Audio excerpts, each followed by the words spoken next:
evening again. We are at near the conclusion of our celebration of Black History Month, and I want to review our events and thank the people that organized it. I'm Sofia Clifford, the Dean and President of Seminary of the Southwest, and it's just wonderful to have so many people from the community here, and especially our friends from St. James and from all over Austin. It's great to be with you. We began the month with a wonderful art exhibit on February 3rd, featuring several local artists and their beautiful work of sculpture and painting. We had a reception and a conversation with the artists. Judith Radine and Sandra Ward organized this event, and we're very, very grateful to them. Mary Balfour Van Zandt, Robin Burwell, a violinist, played for the reception as well. So thank you very much for all of you who worked on that event. We commemorated Jonathan Daniels during Holy Eucharist last week, and our students preached and our faculty preached, and it was a wonderful service. And thank you, all of you who got tonight's program together with Houston Tillotson Choir and their director and Glynis. It was wonderful to have you preach. The Black History Planning Committee consisted of trustees and students and faculty, and I'm going to name them and thank them. Trustees Lynnwood Randall and John Culmer. Friends Ora Houston, Judith Radine, and Sandra Ward. Academic Dean Scott Bader-Say. Dean of Community Life Micah Jackson. And students Mary Balfour Van Zandt, TJ Freeman, and Vivian Orndorff, Granion Perry, and Hunter Ruffin. Those people and many more did a great deal of work to make this month's events possible, and let's thank them.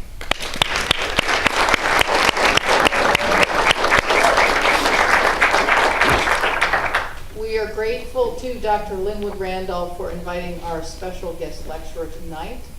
We're honored to welcome NASA Administrator Charles Bolden Jr., and he will be introduced by Dr. Lynnwood Randall.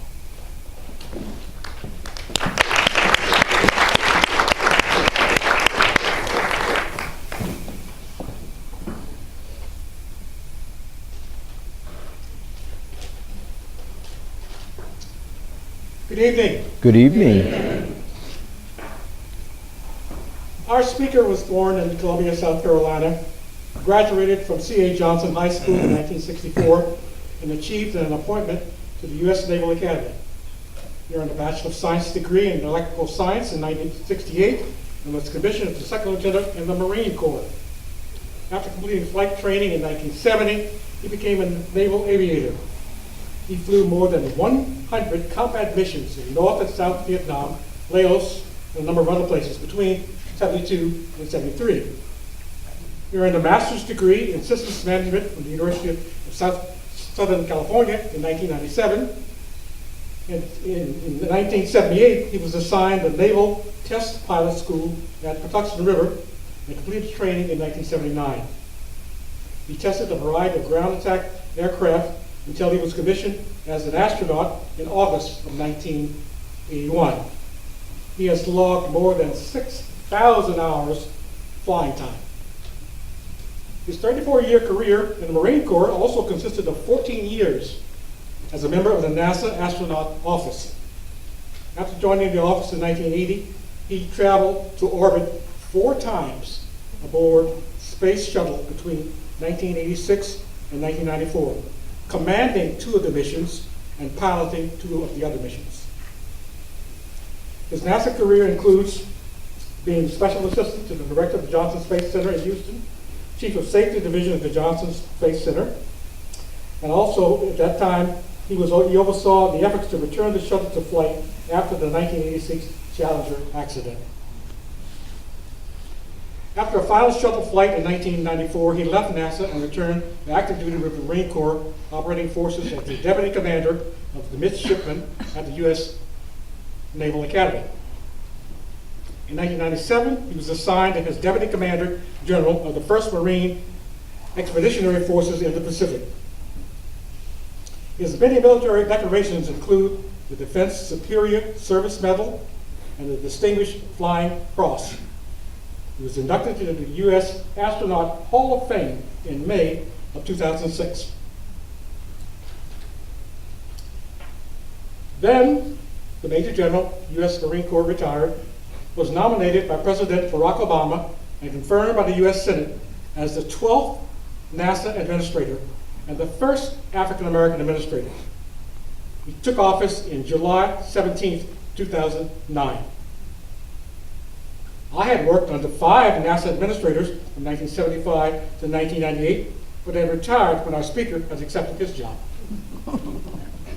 As administrator, he leads a nationwide NASA team to advance the missions and goals of the U.S. space program. The team consists of 18,000 civil service employees and 40,000 contractors and grantees. The budget for NASA for 2014 is $17.65 billion. And I don't have any. The administrator has overseen safe transition for 30 years of Space Shuttle mission to a new era of exploring, focused on the full utilization of the International Space Station. He has achieved many awards. Once again, NASA Outstanding Leadership Medal in 1992, NASA Exceptional Service Medal in 1988, 1989, and 1991, and he holds 3 honorary doctorate degrees. He enjoys racquetball, running, and soccer, and is married to the former Elise Jackie Walker of Columbia, South Carolina. The couple has 2 children, one a lieutenant colonel in the Marine Corps, and the other a plastic surgeon at Howard University Hospital in Washington, D.C. He is accompanied here tonight by NASA Press Secretary Elise Nelson. But please welcome NASA Administrator, retired Major General, the Honorable Charles Frank Bolden Jr. Thank you. Thank you very much. Thank you very much. Thank you. Thank you all very much. Thank you. You can tell who the folk are from Houston. And I seated the crowd. I wasn't sure that there'd be anybody turn out. And so I think, some people found out that I was going to be here from Houston, and they came up. And I do appreciate everybody from my St. James family coming, everybody from all over the diocese, actually. I was privileged to work with many of you through the period of time that Jackie and I called Houston home, which was a grand total of 20 years, as a matter of fact. We were thinking about it the other day. We lived there for 14 years while I was in the astronaut office. And then I came back again after leaving active service in the Marine Corps for another 6 years before going up to Washington. So I do want to thank everyone for your warm welcome. Lynn, I cannot thank you enough for your gracious introduction. And I want to thank you very much, the very Reverend Cynthia Briggs Kittredge, for inviting me to join in this Black History Month celebration. And I also want to congratulate you. I know you've been here a while, but I want to congratulate you on your new role as the Dean and the President of the Seminary. My priest sends you her greetings, and she's looking forward to having you come and visit us in Washington, D.C. My priest is a young, energetic, I think the Dean called her a pistol. When she went through seminary, and I told her, I said, well, she has not changed. Cara Spaccarelli is the priest at Christ Church, Capitol Hill. Just an incredible ball of energy with 2 little boys, and she has brought just renewed life to the oldest parish in the District of Columbia. And Jackie and I love being there, and we love having her as our parish priest. I also want to thank all the students and the trustees and the faculty members who are with us, but again, especially my friends who came up from Houston and came from around the diocese and other places. And I will tell you, although I have some prepared notes, because I generally don't talk about what you want to hear, So if after a while I don't say something that interests you, raise your hand, ask a question, and I'll try to answer it. That's fair. And that's the first rule I always tell people. You can ask questions anytime. I'm not real smart, but I'm smart enough to find my place back on my notes after I try to answer your question. Second thing is there are no dumb questions. And the thing that I love about my job right now is we do a little of everything. And we're all over the world.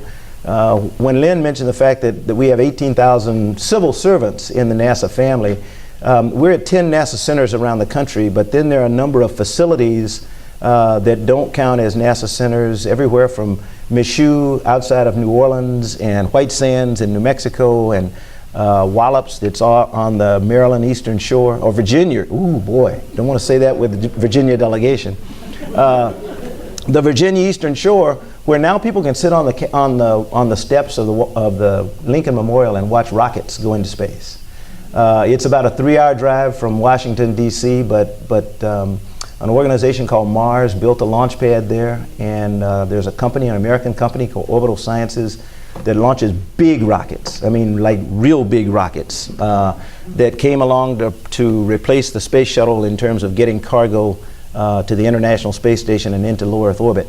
And so if you want to see a rocket launch and you don't feel like going down to Florida, you can come and tour Washington, D.C. And one of these nights, we're going to have a night launch, and I think that's going to be absolutely incredible. But even the daytime launches, people have seen them from New York all the way down the coast into the Carolinas. So it's a great job. I had to check before I say this next little bit, because I wanted to make sure I was saying, people always ask me, how's the president and how's he doing and all this. I said, well, last time I saw him on television, he seemed like he was doing pretty well. Everybody believes because I'm the NASA administrator and I'm nominated by the president that I get to go over and talk to the president all the time. I don't. I do get to see him quite frequently, though, because he is passionate about education and science and research and development. And every time that he has something in the White House, all of us who are heads of the science and technology agencies and departments get invited, and so we go over, and so we do get to see him and stand next to him and stuff like that. And he's a pretty cool guy, to be quite honest. He's got a tough job, but I do bring you greetings from President Obama. And he recently said in his proclamation of National African American History Month, and I quote this: "We honor the men and women at the heart of this journey, from engineers of the Underground Railroad to educators who answered a free people's call for a free mind, from patriots who proved that valor knows no color to demonstrators who gathered on the battlefields of justice and marched our nation toward a brighter day," unquote. Most, if not all, of the men and women who've advanced African Americans on our journey were people of faith. Often, I'm quite often asked the question about my faith. It usually comes in the context of people wondering if I experienced any spiritual change when I flew to space. For me, the question is a godsend, because it opens the door to a discussion of who I am spiritually and why I believe and what I believe about God and the universe, without me trying to be too pushy. To be perfectly honest, I don't feel that I'm as strong an Episcopalian today as I was as a teenager and a young adult. Perhaps this comes from my belief that God has inspired all people, regardless of faith or creed, to love one another and care for each other. I've come to this belief in no small part due to my years of travels around the world and my interactions with people of many faiths who all seem to hold dear basic beliefs about life, as I do. That there is some supreme being, that all things come from that being, that we are made in the image of that being, and that we should love each other and care for each other in spite of our differences. I was so moved to hear Glennis tonight talk from the text of James and talk about love and forgiveness. And that is essentially who we are. We are a people who preach reconciliation and forgiveness. And that's, most of us don't know what that means. I mean, we may know what it means, but we don't want to do it when it comes time, when it affects us. And it's our turn to say, I forgive, or I forgive you. In the African American community of late, it seems like there is never an end to the opportunities to stir up hate, and yet we find parents who show us how we must be, how we must be forgiving, and we must seek reconciliation. And I think that's one of the good things about our faith. Some years ago, I was asked by Carol Barnwell, and I think most of you know Carol Barnwell or knew Carol Barnwell. She was then the director of communications here in the Episcopal Diocese of Texas, and I think she was doing a special for the Texas Episcopalian or something, and the topic was, why am I an Episcopalian? And she said, would you write something for me on why you're an Episcopalian? I said, oh man, I don't write well. I have a hard enough time talking, but I can talk better. Can I just talk and then you record it? She said, no, I need for you to write it. My response in a short essay to her then and to you today includes these thoughts. I am because I love the liturgical services. I love the fact that we are one holy, Catholic, and Apostolic Church. I love the fact that the laity is ranked first in the order of ministers in our catechism. I am because we are an open and affirming church. I am because we practice inclusiveness and tolerance. I am an Episcopalian because in God's time and in His own way, He has brought me to this church to do His will and live life such that others will see His face and mine every day. I am because God has richly blessed me and allowed me to be an Episcopalian. It is as an Episcopalian with the faith foundation I've just described that I ponder each year this annual observance of Black History Month. For decades, February has been set aside to celebrate Black history, and I tell my employees all the time, I wish we didn't have to do this.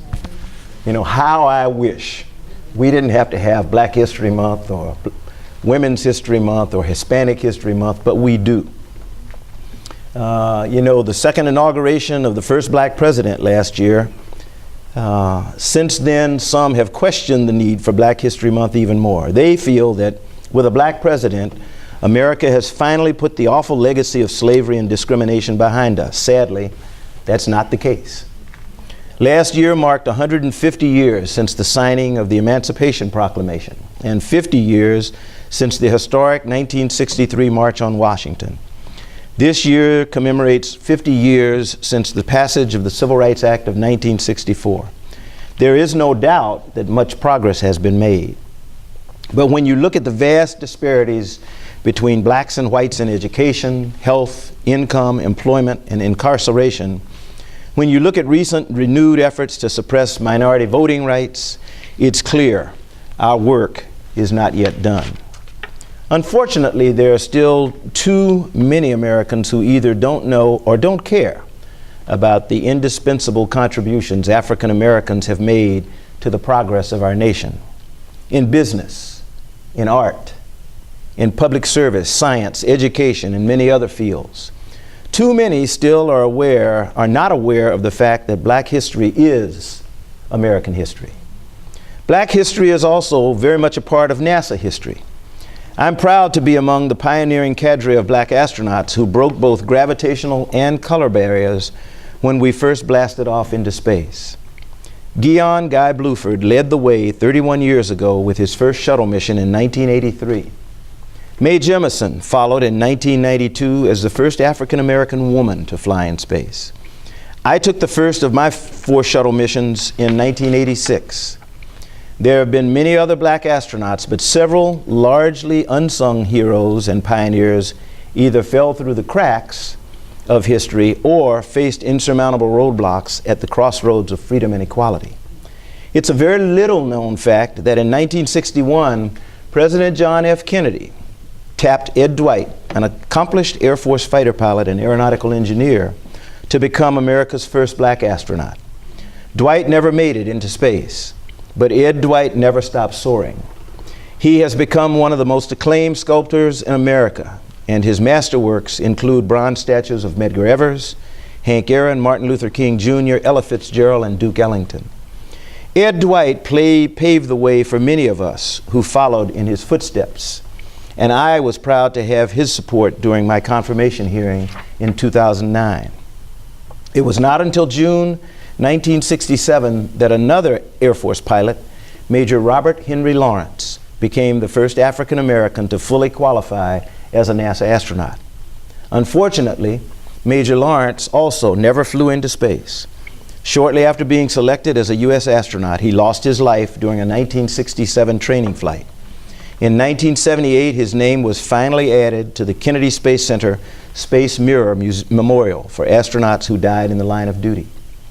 In the mid-1980s, Livingston Holder, yet another African-American Air Force veteran, trained and qualified as a manned spaceflight engineer as a shuttle payload specialist. He was slated for a Challenger shuttle mission but never got to the chance. His mission was scrubbed after the 1986 Challenger accident. As some of you may know, I grew up in the segregated South, in Columbia, South Carolina, in the 50s and 60s. I was fortunate, very fortunate, to be raised by parents of faith who instilled in me many of the values that have sustained me throughout my professional life. Being bold, being fearless, and not allowing what other people think or say deter me from doing what is right. My parents taught me not to just sit on the sideline of life, but to strive to turn my passion and dreams into reality and to never let an opportunity to be of service pass me by. I wasn't called upon to be as brave as the Freedom Riders or the Little Rock Nine, but in my personal life, I took strength from my faith and the teachings of my parents. I also learned the value of public service through my parents. That commitment to service led me to join the military. I attended the U.S. Naval Academy, as Lynn mentioned, and enjoyed a 34-year career in the United States Marine Corps. When Dr. King was preaching and engaging in nonviolent protest, I was diligently working to get into the Naval Academy. While this may appear paradoxical to some, I don't believe it to be so. I wanted to serve my country as my father and my uncles had done in World War II, when blacks had to fight for the right to serve in the armed forces. I have also been fortunate to take part in government and civic life. I honestly thought after the bumpy rides I had experienced as a Marine Corps pilot and an astronaut that the job of NASA administrator would be smooth sailing. But, as we have all seen lately, the turbulence of Washington is like nothing in this world. That's why we are so blessed to have the steady hand of President Barack Obama at the helm and the timeless teachings of our faith as a guide. Many people think of NASA as purely about science and technology, but for me, the most important and satisfying part of my job is the opportunity to engage people from all walks of life, all parts of the world, in reaching deeper into the cosmos and improving life here on Earth. Dr. King understood that connection too. In his 1964 Nobel Peace Prize lecture, he spoke about the role of science in the evolution of human consciousness. He said, and I quote, "Modern man has brought this whole world to an awe-inspiring threshold of the future. He has reached new and astonishing peaks of scientific success. He has produced machines that think and instruments that peer into the unfathomable ranges of interstellar space. He has built gigantic bridges to span the seas and gargantuan buildings to kiss the skies. His airplanes and spaceships have dwarfed distance, placed time in chains, and carved highways through the stratosphere. Yet, in spite of these spectacular strides in science and technology, and still unlimited ones to come, something basic is missing.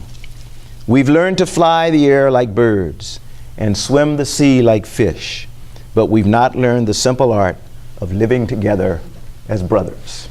Unquote. I've had the privilege of viewing our planet from the vantage point of space, where its serenity and lack of political borders belies the truth of what sometimes happens here on the ground.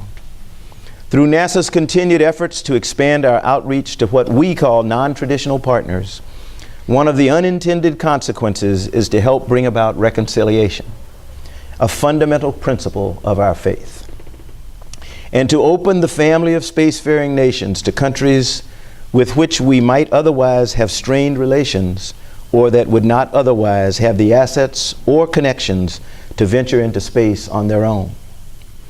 Who would have thought that among the U.S.'s stalwart partners on the International Space Station today would be Italy, Japan, and Germany coming out of World War II, or Russia coming out of the Cold War, or could have imagined that we would be partnering with South Africa in our efforts to identify and characterize Earth-threatening asteroids in the days of South African apartheid.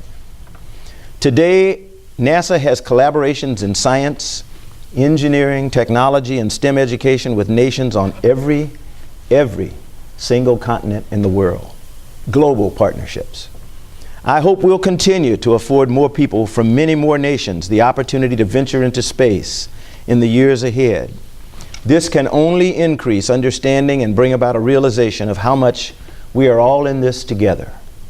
Until that day happens, however, those of us earthbound have the examples of leaders like Harriet Tubman, Rosa Parks, Frederick Douglass, Dr. King, Barbara Jordan, Medgar Evers, and Nelson Mandela to look to as a guidepost on our way. Long before I took flight in aircraft and spacecraft, their principles were freely given to me. I carried them with me to Vietnam, to space, and now in my daily life, in the decisions I make as a leader, a father, a grandfather, a husband, and an American citizen. I'm proud to serve a president and a country that have given NASA the mandate and the resources to honor the highest ideals of American democracy. NASA's vision, and I quote, is to reach new heights and reveal the unknown so that what we do and learn will benefit all humankind, unquote. That is our sacred mission, and this is our sacred moment. I thank you for allowing me to be with you tonight. I ask that God bless all of us, and God bless the United States of America. Thank you.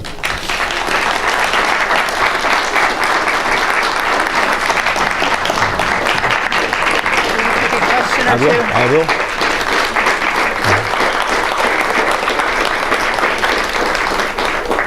We can have a couple of questions. I'll be glad to, if anyone has any. No pressure. Yes. I have two questions. You can choose to answer both or none. Or either. My first question is, I'm really curious what it was like for you to be coming into NASA, into your career as an astronaut post-Challenger. One of the most vivid memories I have is in my very, very, very young childhood. I was 6 years old. But I remember coming home and seeing this explosion, and I remember the reaction of my parents, and that image still just speaks very deeply into my heart. My second question, which is completely unrelated, is what your opinion is of the private companies that are now beginning to offer space flight almost akin to an airline as the new fast mode of transportation. Let me answer the second one first, or try anyway. And we're not quite there yet, but they're getting there. And I'm incredibly excited and happy that we now have entrepreneurial space and private space and everything. And I tell people all the time, one of my pride and joys, for people who know me, they know I love my 3 granddaughters. I mean, my kids are great, but there is nothing at all like grandchildren. And our first granddaughter, the 13-year-old now, just completely changed our life, when she came into the world. And having 3, I mean, it's fantastic being able to go watch, we're not going to go to San Diego tomorrow like we were supposed to do, so we'll be back home tomorrow night, and I get to see basketball on Saturday. Little girls play basketball. That's for me, that's awesome. They will have an opportunity to travel in space, I think, much more of an opportunity than they would have had if it were only NASA providing transportation and cargo and the like. So I'm a big fan of entrepreneurial space. I will tell you, when I talk about President Obama, the one thing that one of the things he did that kind of goes unnoticed, it wasn't his determination to retire the shuttle. This is always a good topic when I come back to Texas, because I have been called, let me tell you, As Eton and several will tell you, I am called everything but a child of God when I go home to Houston. I have been called some pretty ugly things because I am accused of colluding with the president in deciding that we were gonna phase out the shuttle. Well, that decision was made back in 2004 after we lost Columbia, and it was the right decision, to be quite honest. Even when I was in the space shuttle program flying, we knew that shuttle, it just had a limited capability, and we wanted to go explore. We wanted to go farther than low Earth orbit, and shuttle wasn't built for that. Shuttle was built as a routine transportation vehicle from Earth to low Earth orbit. That's the way it was intended. And so it was intended to help us build space stations when it was envisioned, not just a space station, but many. And once we finished construction of the International Space Station, shuttle's job was done. So it was the right thing to do. President Obama came into office and said, okay, we're going to do it. You know, it's the law, for one thing. We're supposed to phase it out by 2010. And he said, I want you to do it, and I want you to do it safely. We didn't make it in 2010. It took us an extra year because we went back and asked him if we could fly 2 extra flights to put some provisions on the International Space Station that in case we had trouble with the civilian industry coming along, that we would at least be able to continue to operate station for whatever period of time there was. It turned out to be really smart because even though they did very well, the private entities took a few more years than we thought they were going to take for cargo. But as I mentioned, we now have SpaceX and Orbital that are providing cargo to the International Space Station in low Earth orbit from American soil, which is what we should be doing. We're now working with a number of companies, and I quite honestly, because the competition is now on and I am prohibited from knowing anything about it, I don't even know how many companies have applied or competing, but we have at least 3 companies that are competing now to make a human-rated spacecraft that will replace shuttle to take our crews to the International Space Station. We hope to have that by 2017. So I think it's a great deal. This summer, my hope is that Virgin Galactic, Sir Richard Branson, a Brit, will fly out of probably somewhere near Mojave, near Edwards Air Force Base, a suborbital flight in what he calls Spaceship 2. It'll carry 5 people with a crew of 2, and they'll just go up into just the edge of space and then come back down. But they'll fly for about 20 minutes. A couple of minutes of that time will be weightless and in space, and it will be an absolutely incredible opportunity and experience for whoever's among those first 5 and anybody that flies after that. So I'm really excited about that. And there will be other companies that will come. So hopefully that answered your second question. The first question, which I probably forgot most of, but I do remember, I'm just kidding. I actually, when I went to the space program in 1980, the summer of 1980, and began my training, I tell people all the time, I went there not to go, I'd never wanted to be an astronaut. Let me go back and give you a little history about me. I never dreamed of being an astronaut. Many people from Houston know this because many of them knew Dr. Ron McNair, the late, great Dr. Ron McNair. I did not. I grew up 42 miles from Ron. Ron grew up in a place called Lake City, South Carolina, a city that's probably as big as the land that the seminary is on. That's about it. That's Lake City. But Ron always had this passion for going to space and becoming an astronaut. He really believed that. And you'll probably find maybe half the astronauts in the astronaut office even today are probably like that. Half always wanted to do it and half never thought of it. I was one who never thought of it. Ron thought that's what he was going to do. The story is told that because Ron grew up in the segregated South just like I did, his school didn't offer chemistry, calculus, physics. He went to the public library and he walked in and he asked the librarian if he could get a book on physics and a book on calculus because he needed to teach himself those two subjects. The librarian said, I'm sorry, I can't let you check a book out. And he said, well, I'm not going anywhere. And she said, but I'll have to call the police. And she did. And the policeman came. Lake City was so small that the policeman knew Ron's mother, who was a teacher at Carver High School, and he called. He said, Mrs. McNair, you need to come down here and get your son. And she came down and she said, you know, I can't make him leave. He wants the books. And the policeman finally told the librarian, look, just let him take the 2 books. I promise I will get them back to you. And so Ron was given the 2 books from the Lake City Public Library, and he taught himself physics and calculus. He went to North Carolina A&T, graduated with honors, then went on to MIT, earned a PhD in laser physics, and became one of the world's foremost laser physicists. When he was selected for the astronaut program in 1978 in the first group of space shuttle astronauts, along with Guy Bluford and Fred Gregory, Ron became very active in the community immediately. Went to Wheeler Avenue Baptist Church, taught karate to kids there, was a 5th degree black belt in karate, performed in jazz clubs because he was an accomplished jazz musician, played all kinds of saxophones and stuff. And I was, like I said, I never dreamed of it, never thought of it, and I was a test pilot in a place called Patuxent River, Maryland. Ron came to Pax River with some of the other astronauts in his class for a reunion, and I met him and we talked, and at the end of the weekend he said, okay, are you going to apply for the space shuttle program? I said, no way. And he looked at me kind of strange. He said, why not? He said, you know, after we've talked the whole weekend, I said, no way. They never picked me. And he looked at me and he said, that's the dumbest thing I ever heard. He said, how do you know?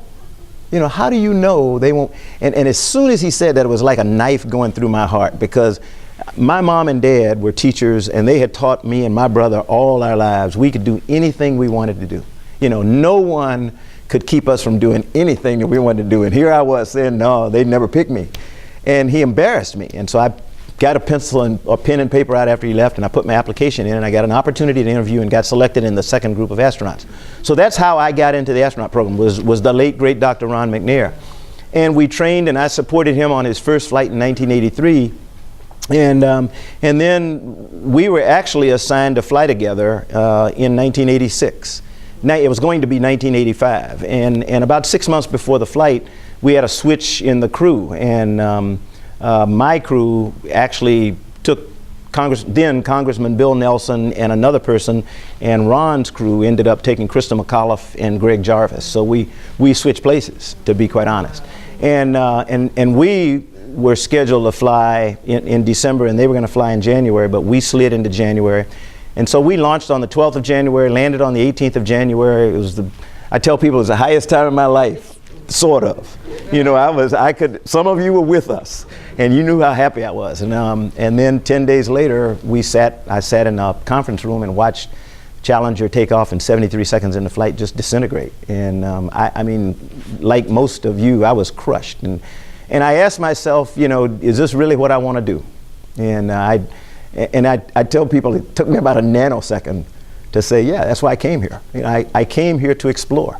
I didn't come here just to go to space one time. I came here because I wanted to go to the moon, and I want to go to Mars and all that other kind of stuff, and I thought we were going to do that. And Challenger really set us back. So it didn't take me any time at all to decide that that was what I wanted to do and I should be doing. And I tell young people today all the time, they need to study really hard, work really hard. And the most important thing is they can't be afraid of failure. You know, we always face failure. Life is just made like that, and they just have to be willing to accept failure. The important thing is to get back up, dust yourself off, go back and study some more and figure out what went wrong, and then get back in there and do it over and over and over again. So you know, it was not hard for me to go back at all to stay and fly 3 more times. Hope that answers your question. Yes, Lynn. What was your most apprehensive moment in space? Ooh, my most apprehensive moment was my first flight launch. And kids say, were you afraid? No, I don't ever remember being afraid at all, anytime. But I was really apprehensive my very first flight. And apprehensive, now you got to understand what that word means. It means you're concerned about you doing something not right. I had a horrible time. I was going to be an electrical engineer. The shuttle was an incredible machine, but it had 3 electrical buses, you know, main buses, 3 essential buses, 3 AC buses. It had buses all over the place. And it could fail a lot of different ways, and all of them looked, a failure just looked like a failure. And you had to sit there and kind of analyze it and make sure you knew what the problem was before you took any action. And I learned that lesson on one of our training flights. There was a launch in the simulator, and I really wanted to impress my crew. I was struggling to learn all this stuff, and so sitting in the right-hand seat, the pilot's seat, the pilot's responsible for all the electrical stuff, all the propulsion stuff, everything except the computers and the environmental control. That's what the commander takes care of. And so we lifted off and boop, had an engine go out. And I said, ooh, that's not good. And so I said, this is my time to shine. And I looked at the display, and it said we had an electrical failure, so I looked at it and everything, and I diagnosed it as a failure of this bus. So the first thing you do if you have a bus short or a bus failure is you take it off the line so that it doesn't cause damage to other working things. So I reached over and shut down the bus that I thought was bad. And all of a sudden the second engine went out. And there we were in the simulator going up into space, and all of a sudden we went. And we're laying there in the water, figuratively, and my commander, Hoot Gibson, looked over at me and he said, "Charles?" And I knew I was in trouble. It's like when I was a kid, when I got in trouble, my mom and my dad used to call me Charles Frank. So I knew I was in trouble when they did that. He said, "Charles, did I ever tell you Hoot's Law?" I said, "No, Hoot, you didn't." He said, "No matter how bad things are, you can always make them worse." And so we made after that, that was my first flight, and after that we made a rule that no one on the crew would ever take any action when something went wrong without one other person taking a look at it, making sure you had two sets of eyes on it, two brains and everything, to make sure that one, you agreed on what the failure was before you try to fix it. And we learned, and in the shuttle, unless it was something really catastrophic like happened with Challenger, there's nothing that was going to hurt you anytime quick. So you had time to think things through, and that just became the mantra for every crew I had after that. But I knew that electrical systems were my nemesis, and so that I did not want to, in the heat of battle, forget the rule and do something on ascent. So I was pretty apprehensive my first flight. After that, because, and I'll tell you why, and then I won't go there. We lifted off, and immediately we got an alarm, and it was a bad alarm. It was an alarm that said we were losing helium in one of our main engines. That meant bad. We were probably not going to get to orbit, and we may have to turn around and do, for the first time ever, do what was called a return to launch site abort. Turn around and come back and try to land at the Cape, or abort to some place over in Africa or Spain or something. And that was all bad. And so we went, this can't be. And so we reported it to the ground and we all agreed what the problem was, and I started working the procedure as a pilot would do. And after a while we looked and we noticed that the data just didn't look right. And so Hoot and I talked. I said, "Hoot, I really don't think we have a problem. I think it's data. It's just, it's just bad electrons and stuff. So I'm going to tell the ground, I'm going to go ahead and reconfigure back to normal, and we'll just press uphill." And this all happened in a few seconds. And so we just reconfigured, let the ground know, and we went on, got to orbit and everything. And when we came back, it turned out that's what it was. There are computers all over the shuttle, and little computers, big computers, and everything. And when they did the post-flight analysis, they found there was just a little fleck of dust or debris or something, and it had floated onto one card that had caused us to get some ratty data for a little while. And so we recovered. But that put me at ease, and that was it. So I wasn't apprehensive after that. But I was. Yes. Anybody else? Hey, can you give us a couple of examples of some of the early learnings in space that are being applied in our lives today? Incredible stuff. And I didn't bring any video, but we have a robot called R2, Robonaut 2, and it's an upper torso, a humanoid robot that's on the International Space Station right now. 5 fingers like you and me, can shake your hand, can do all kinds of stuff, has cameras for eyes, and doesn't talk or anything, but it can be trained to do stuff. And right now what we're doing is because we're trying to get to Mars, and eventually that's the ultimate destination in the 2030s. But we know that you can't always have a doctor on a crew. And we haven't had a medical emergency yet where we had to bring somebody back home. We haven't. But we know that day will come, and if you're going to Mars, you won't be able to turn around and come back, because once you get going, you're going to go for 8 months or however long it takes to get there, and then it's coming back the same amount of time. So we're working a lot with Methodist Hospital, with all the hospitals in the medical center, hospitals around the world, the country and the world, looking at telerobotics. And one of the things that we're doing with R2 now, there's a doctor at Methodist, at the Methodist Research Center, who has trained Robonaut. Since Robonaut's been in space, Robonaut can now give injections. They've got a mannequin on board, and his fingers are dexterous enough that he can take a needle and, you know, put the medication in and everything, and he can do an injection. Robonaut can do routine surgery. So if you don't happen to have a surgeon on board, then a surgeon in a hospital down in Houston can get on there and start talking to Robonaut, to R2, and R2 can actually do the surgery. Prosthetics are being developed. We were trying to develop a lower torso for R2. Not so he can walk, because there's no walking in space, at least not in low Earth orbit where you're floating all the time, but just so that R2 could use his lower appendages to kind of grip something or balance himself or herself or whatever it is. And so in trying to develop the lower torso, we came up with something that's called an exoskeleton, and it looks like a giant leg brace. The person just steps into it. If you've been to the VA hospital, you could see it, and there have been some things about it on television. But a wounded warrior who can't walk can put the exoskeleton on. It's got a computer around the waist, and the exoskeleton can allow them to walk. You know, they communicate to their legs through the exoskeleton and walk. When we first did it, they still had to use 2 canes to maintain their balance, and they said, hey, this is great to be able to walk again, but I can't work. I need my hands, and I have to use my hands to maintain my balance. So we started working on some sensors for foot pads, and so now R2 has pads on its feet that allow it to stand upright, and it senses when you're getting off upright and kind of stands you back up. So the exoskeleton now, a veteran can wear the exoskeleton, can walk around and do things. We've got another thing called the Robo Glove.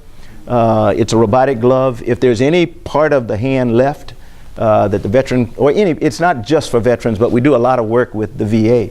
If they can get any portion of a hand into the Robo Glove, then the glove will respond to, to what the brain tells it to do. And so, want to get this glass, they can reach out and get the glass, or they want to move a wrench or something. So those are some things. There are a lot of things that we don't develop, but we perfect and enhance their utilization. Sonograms, for example, that I know all the women have seen them. We use them now for physicals. For when I go back for my annual physical down at JSC, they don't do X-rays and all this kind of stuff anymore. The doc takes a little portable, what do you call these things? Is it what do you call it? Ultrasound. I knew I'd get there. But because we needed something on board the International Space Station so that an astronaut could tell a doctor on the ground what was happening inside the aorta or something like that, we've miniaturized everything. We've gotten it to the point where now there are private companies that took the techniques that we developed and patented, and they now apply them. You can find women in villages in Africa or in other less developed countries of the world, an expectant mother who doesn't have a doctor for 100 or 200 miles around, but there's an ultrasound, a little portable ultrasound machine in the village, and somebody's been trained to use it, and they can take a look at the fetus and everything. The doc can say, okay, you're all right, don't worry about it. Or one day say, okay, you need to come in. So get on a buggy or a truck or something and come. So those are just some examples of things that are being done. We've got some a salmonella vaccine that was developed first on shuttle and then kind of perfected on the International Space Station. It's getting ready to go into human trials. A vaccine for MRSA. For those of you who work in hospitals, it's just this bacteria that goes around. It'll wipe out a hospital in no time. We're actually working on a vaccine for MRSA, and we can do that in space because, contrary to what people think, the human body processes really speed up. You age, unfortunately. So, we can look at the process of osteoporosis, whereas we used to do bed patients, and it would take months of bed rest studies. We start seeing osteoporosis occur in an astronaut in a couple of days if they don't exercise. So we now, you'll see astronauts exercise every single day, at least an hour a day, and that's because we are doing activities that counteract these aging processes like bone and muscle loss and the like. New thing that we're trying to figure out right now, we don't fully understand, is something called increased intracranial pressure. And we know it's a phenomena of 0G. We don't know whether it's a less than 1G phenomena, but what happens is because the fluids in the body go up into your head. They just seek equilibrium. They go the same amount everywhere, and you end up with a little bit more, a lot more pressure inside the skull, between the brain and the skull, than you need, and it squeezes down on the optic nerve. And so on some astronauts, the visual acuity decreases over time. In most people, it's not permanent, but we don't know. We don't fully understand it. And so before we send somebody to Mars, we want to understand that better. We're doing work on the human immune system, because when you first go into a microgravity environment, the immune system goes to, I tell people, it goes to Bumbleland. It just quits working. I mean, you know, so you don't want to get sick, you don't want to get a cut or anything, because the human immune system does not work for the earliest phases of flight in space. We used to think that was permanent. We now know that because we now live and work in space for 6 months at a time, at some point it bottoms out and then it comes back up, and on some people it gets hyperactive. So you become incredibly oversensitive to anything. Dust. You can get a rash just from having dust land on your arm. So we need to understand the human immune system. So a lot of things like that. Okay. Yeah, Carol. Are Americans truly convinced that we should go to Mars? How do you know that? What you mean, every American? No. I could probably ask for a show of hands in this room, and I might be lucky if I got half of you. Well, let me try it. How many people in here think humans should go to Mars? Why? No, other than why not? Huh? Come on there, Reverend Bobby. Why? How about that? There are two questions that humanity has asked forever, since the beginning of time. How in the world did we get here? You know, that's the question. It's what separates people like us, people who are people of faith and read the book of Genesis and can put it together and can go and be a scientist or a doctor or something, and people like creationists who, you know, read the book of Genesis and say, okay, look, this stuff is crazy you all are talking about, this evolution and all this stuff. It happened, and it happened in 7 days, and the earth is 6,600 years old. Period. No questions about it. Most people are like us, and they're really curious. How in the world did God do this? I don't think there's any question in most people's mind. That's why I said the basic principles that we believe, at least in this faith, we believe there's a supreme being. We don't know what that supreme being looks like. We assume, we make, I think, the faulty assumption that the supreme being looks like us, or like, you know, the dean looks to me through my eyes. She may not look at all like she looks.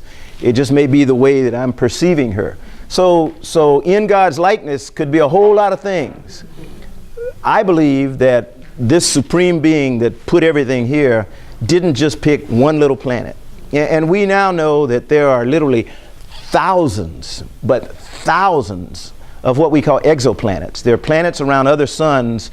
Many of them are just like Earth. They're in what we call the habitable zone. So they're just far enough away not to get burned up or charred, and just close enough to stay warm and not freeze like Mars. But we don't know a lot about them, and we're trying to learn. James Webb Space Telescope that we're going to launch in 2018 is going to be 100 times better than Hubble. Hubble revolutionized our understanding of the universe. James Webb, if it does what it's supposed to do, will enable us to look into the atmosphere of some of these exoplanets that are literally millions of light years away and say, it's got some carbon and oxygen and hydrogen and stuff in the atmosphere. So there's some incredible stuff that's coming that our grandkids and great-grandkids and all that are going to see. Second question is, are we alone? Yeah, I mean, even the hardest of people that I've talked to, non-believers, they want to know, are we alone? So, you know, that's why we search all the time. And we believe that in our solar system, Mars is the one that is most likely to demonstrate a capability of harboring life. If it ever existed, we'll find it, or something about it. The place that's become really interesting is a moon of Jupiter called Europa. And Europa is a water moon that's covered with ice. But because of all the activity in the ocean under this ice, a lot of astronomers and planetary scientists believe that Europa is just, the ocean of Europa is just teeming with microbial life or something like that. Nobody intends to live there, but if any kind of life you find, is more evidence of the supremacy, this omnipotence of the thing that we call God or whatever. And with that, I think I'll quit. So thank you. That's a good place to quit.